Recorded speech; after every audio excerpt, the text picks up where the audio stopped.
বিসমিল্লাহির রহমানির রহিম। আসসালামু আলাইকুম। আমি চালের গুঁড়ো নিয়েছি, লবণ দিয়ে দিলাম, তারপর নারকেল দিয়ে দিয়েছি, নারকেল দিয়ে দিতেছি। একটু বেশি ভাগে কম ভাগে যেভাবে পারেন দিবেন, স্বাদ অনুযায়ী দিবেন, ভালো লাগা অনুযায়ী দিবেন। গুড় দিয়ে দিয়েছি, চিনি দিয়ে দিয়েছি,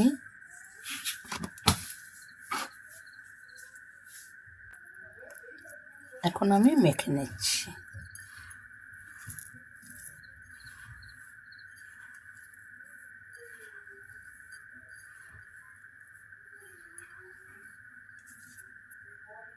এখন গরম পানি দিয়ে আমি মেখে নেব।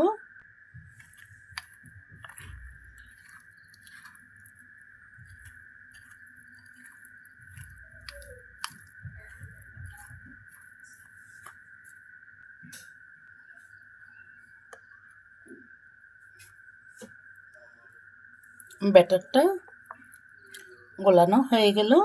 এখন আমি একটা মুরগির ডিম দিয়ে দিতেছি।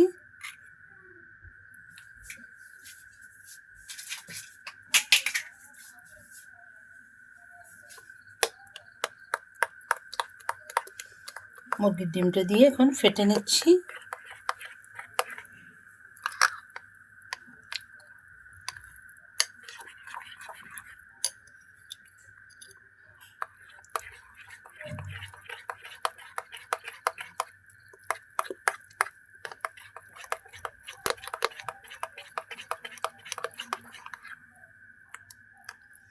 নারকেল দিয়ে দিয়েছি তো এই জন্য ব্যাটারটা এভাবে হয়েছে।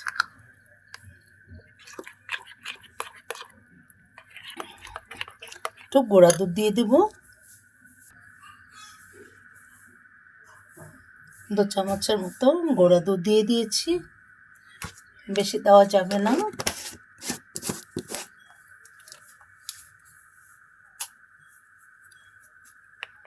এখন এটাকে মিশিয়ে নিচ্ছি।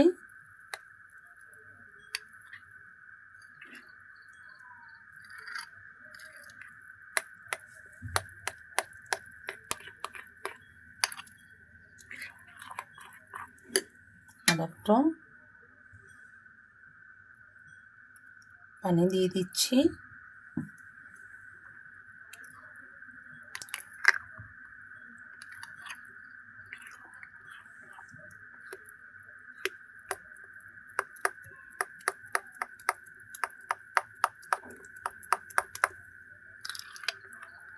এই পিঠাটা অসাধারণ স্বাদ।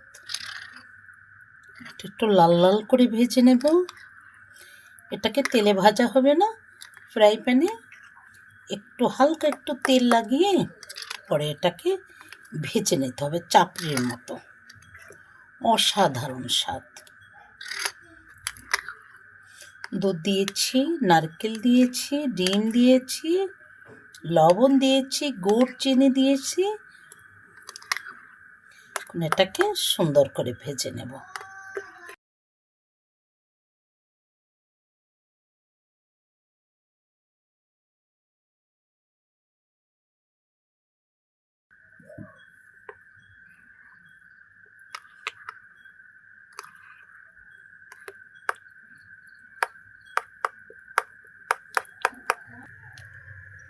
আমি ব্যাটারটা এখন দিয়ে দেব।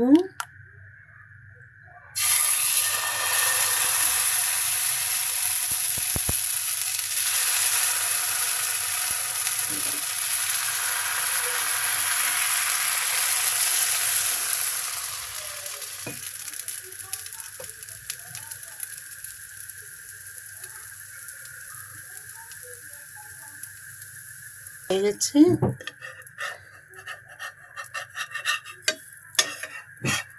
পিঠাটা হয়ে গেল, তুলে নিলাম। পিঠা দিয়ে দিচ্ছি।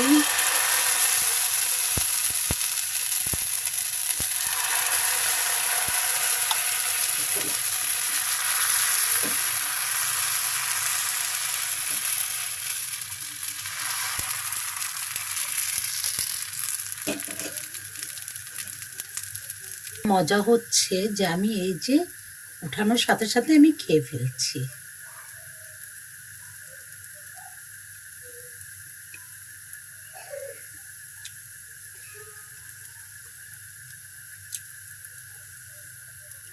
অসম্ভব স্বাদের পিঠা।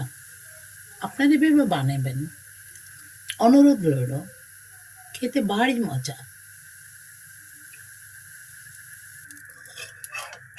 এই যে উঠে এসছে।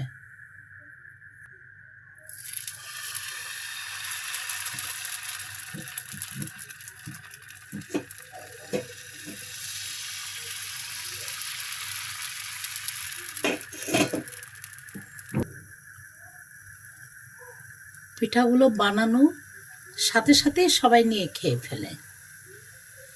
মানে পিঠাগুলো এত চমৎকার হয়। পিঠাগুলো জমা করতে পারি না, হয় সাথে সাথে তারা সবাই নিয়ে নিয়ে খেয়ে ফেলে। এতটা টেস্টি হয়েছে।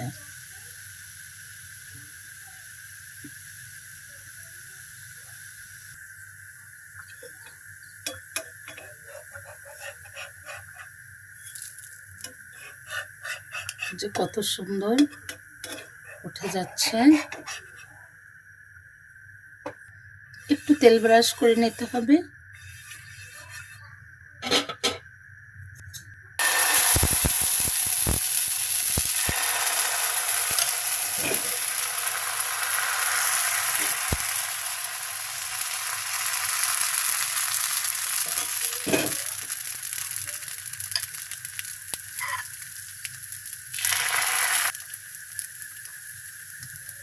সাথে সাথে জালিদার হয়ে যায় পিঠাটা।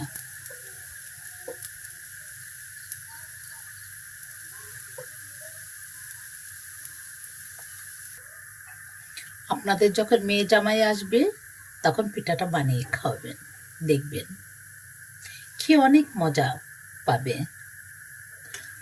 সত্যি অসম্ভব স্বাদ।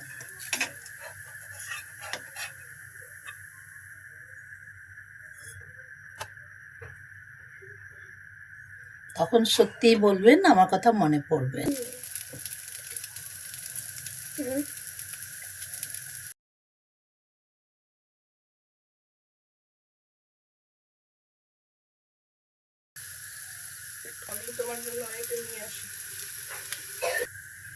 পিঠাগুলো হয়ে গেছে, সব পিঠাগুলো হয়ে গেছে। এখন শেষ পিঠাটা তুলে ফেলব। পিঠাগুলো হয়ে গেছে।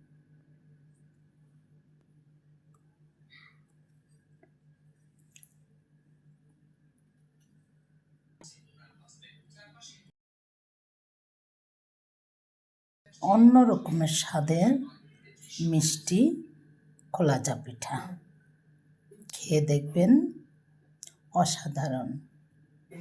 ভালো লাগলে লাইক কমেন্ট শেয়ার করে দেবেন, সাবস্ক্রাইব করবেন।